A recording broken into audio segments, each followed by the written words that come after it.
তোমার মারে না এক গাড়ি তরমুজ ফাড়াই বেললাই, এক গাড়ি বাকি ফাড়াই বেললাই, আর আত্মীয় স্বজন যেগুন আছে বেগুন আর হজ্জে কিরোডো তোর ওর বাড়ি তুমি বাকি তরমুজ ন ফাটাই না, আর বাকি তরমুজ ন খাই বাজি অবাজি তুই তো আয়া সরম আছে না শরীরে তো মাঝে আছে না যৌতুক লইয়ের বাকির গাড়ি তরমুজের গাড়ি বাস্তবতা বুঝিবে আর গাইল নদীর বাস্তবতা তুলে ধরেছি।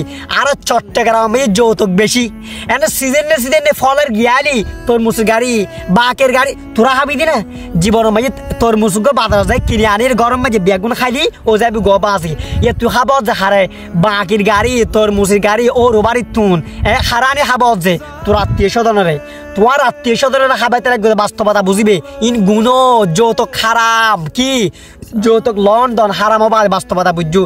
আল্লাহর ওয়াস্তে যারা বাকির গাড়ি তরমুজের গাড়ি ওর বাড়ি তুমি খুঁজো আল্লাহর ওয়াস্তে বাদ দি পারো। তুমি পুরুষ তুমি কা পুরুষ ন হ্যাঁ তুমি যদি কা পুরুষ হয়ে থাকো তুমি যদি হারামের হালাল মনে করো তাহলে ওর বাড়ি তুমি বাকির গাড়ি তরমুজের গাড়ি আম আনারস আপেল লেচু হলাইন জিন আছে ব্যাগিন তোয়াইও বা কিছু হইবেন নাই বাস্তবতা বুঝিবে বাস্তবতা বুঝন দরকার।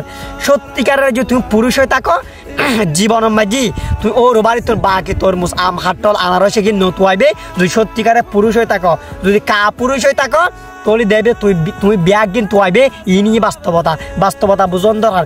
প্রকৃত মানুষের মতো মানুষ হলেই জীবনের মাঝে তোমার চাহিদা ওর বাড়ি তুলে তুনো বহুজন আছে ও বৌরি মারধর করে যৌতুকের লাই তোর জ্ঞাতুন জ্ঞান তো তোমার এ নানি বেল্লা হ বাস্তবতা বুঝিবে বাস্তবতা বুঝন দরকার। এটা লাই শ্বশুর বাড়ি থেকে কিছু নসাইবে জ্ঞান আর নির্দেশ। যদি ভালো লাগে ভিডিও শেয়ার করে দিবে, যদি ভালো না লাগে শেয়ার করার কোনো দরকার নাই। তবে এ নিয়ে বাস্তবতা আছে ওর বার তুমি কিছু নতুন আইবে ভালো থাকিবে। ধন্যবাদ।